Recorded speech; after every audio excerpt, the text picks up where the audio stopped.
As the sun sank behind the canyon, a dune buggy roared over the ridge.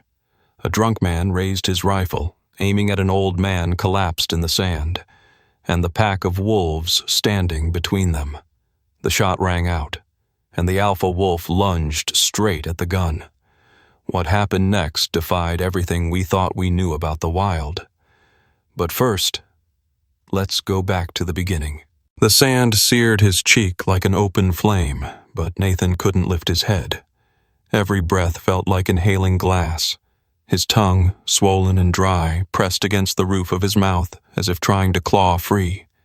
The sun above was merciless, a molten anvil pinned to the sky, and the landscape around him shimmered and swam like a waking fever dream. His fingers twitched in the dust, then stilled.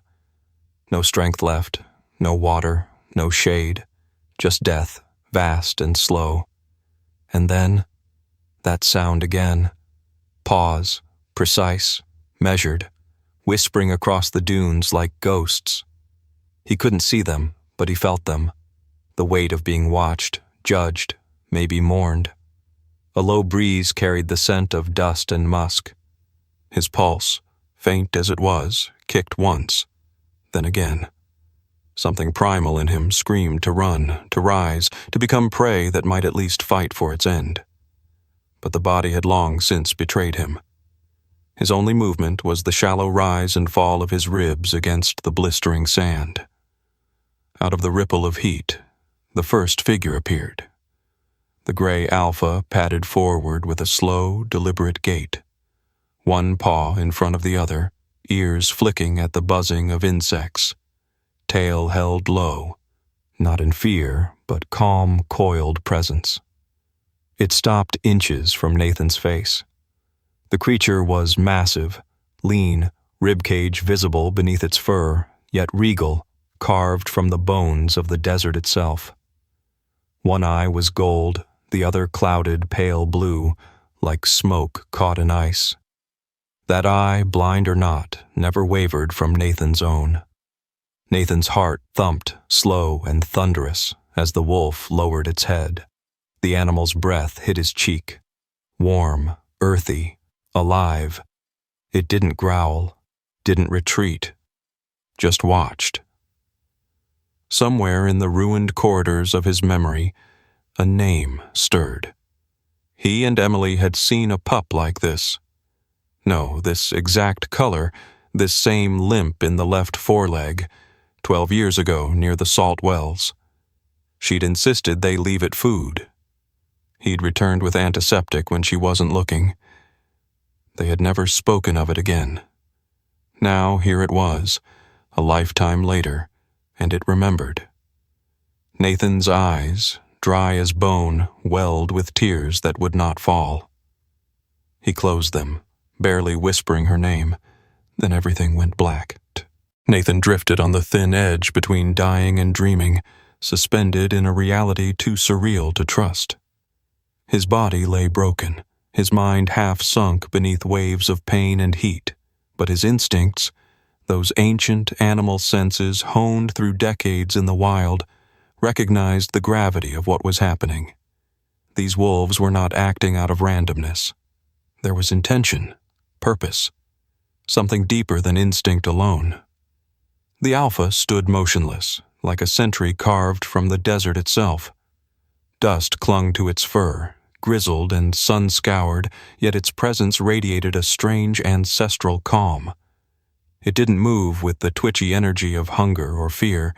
It moved with deliberation, authority, intelligence. As it pressed its muzzle to Nathan's chest, then his face, the old man could feel the weight of memory in that contact, as if the creature were searching for something behind his eyes, some trace of a forgotten bond. Nathan expected the teeth. He expected his throat to be opened by fang and primal reflex.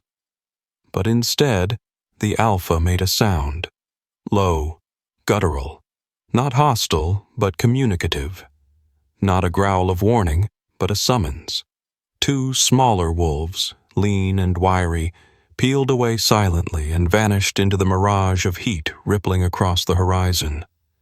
The remaining 3 stayed. They did not pace. They did not prowl. They positioned themselves, one near his back, another against his legs, the third nestled along his side, muzzle resting inches from his wrist. Their breathing was steady, synchronized. The warmth of their bodies pressed into his, creating a living cocoon against the cold winds that swept across the desert floor as night fell. Nathan didn't speak, couldn't. His throat was too raw, his lips too cracked, but his eyes remained open in the star-lit dark, blinking against the blur of salt and disbelief. He watched the Alpha reposition itself, settling into the sand not as a predator, but as a guardian. The hours became a slow river.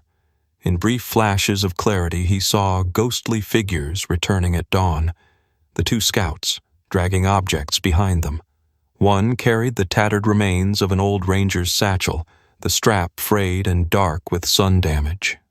From it clinked a dented aluminum canteen, sloshing faintly. The other bore a rectangle of stiff canvas in its jaws, a weather-beaten tarp, sun-bleached and gritty with age. One of the wolves nosed the canteen forward until it touched Nathan's arm. The metal was warm but full. With hands that trembled as if each joint had forgotten how to function, Nathan gripped it. His fingers barely managed to unscrew the cap. The smell of stale plastic and rust hit him, but water was water. He drank. It ran down his chin, over his cracked lips, into the lines of his neck. He didn't care. He let the tears fall freely now, warm against the grit of his face. "Emily," he whispered. They remembered. The desert exhaled a brittle silence after the shot rang out, a silence thick with dust and dread. Nathan's arm throbbed from the sudden effort, the jagged stone now lost somewhere beneath the shifting sand.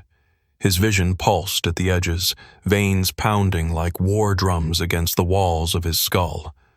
He tasted blood on his tongue, dry, metallic, but he forced his eyes to stay open. The buggy had landed on its side in a plume of shattered shale and coughing engine smoke. One wheel still spun aimlessly, whining like a dying insect. For a moment, there was no movement. No groan from the driver, no shout of anger. Just the crackle of heat and the low, menacing growl of the alpha wolf. The pack hadn't run. They had scattered, yes.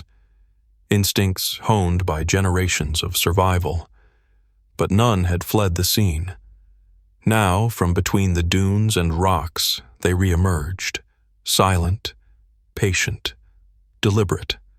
The alpha stood closest to Nathan, its hackles raised in a line down its spine, the fur along its shoulders bristling like coiled wire.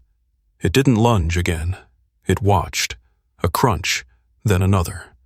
The drunk man dragged himself from the twisted wreckage, cursing, favoring his right side where the stone had landed. Blood stained his sleeve. He staggered forward a step, stumbled, but kept his grip on the gun.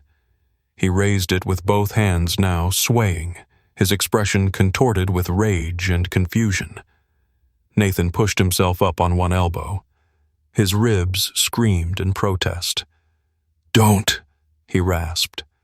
"They're not coyotes." The man blinked, drunkenly trying to process the voice. Another growl split the air, this time deeper, sharper. A challenge. From Nathan's side, the smallest wolf crept forward, low to the ground, tail rigid. It didn't attack. Instead, it positioned itself directly in the man's line of sight, a shield of flesh and fang between the rifle and the broken ranger.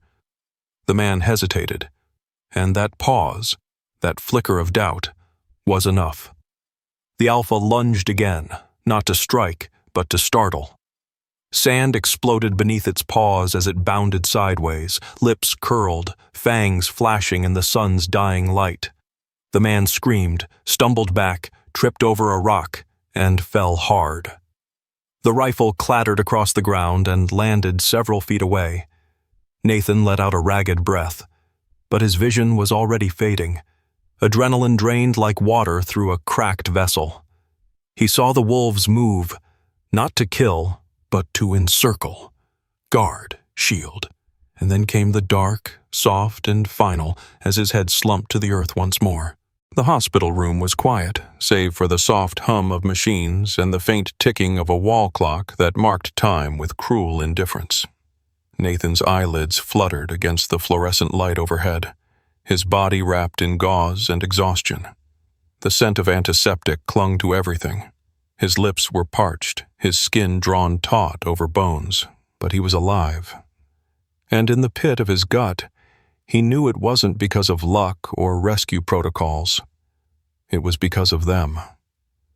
The nurses told him it was a miracle, that a pair of hikers had spotted a flash of canvas while searching for photo ops at golden hour, that he'd been unconscious, delirious, half dead, but somehow shaded, hydrated, preserved. They'd said there were paw prints everywhere, large ones, circling him like protective wards.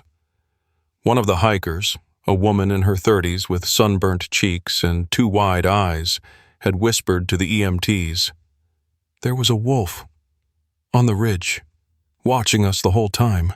It didn't leave until they lifted him onto the stretcher." Everyone smiled politely, filed it under desert hysteria, and moved on. But Nathan didn't.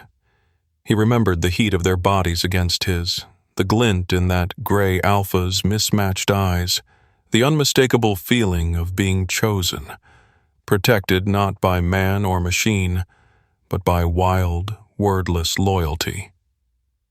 Weeks later, healed but far from whole, he returned to the ridge. His movements were slow, deliberate, each step a silent question to the earth. He carried a satchel filled with fresh meat and water, the same way he once had with Emily. She would have known what to say. She always did. The sun dipped low, bleeding fire across the sandstone cliffs. Shadows grew long and silent. Nathan waited, breath shallow, heart thudding with a strange kind of hope he hadn't felt in years. Then, movement. Atop the ridge, silhouetted against the bruised sky, stood the Alpha. Still lean, still gray, still impossibly proud.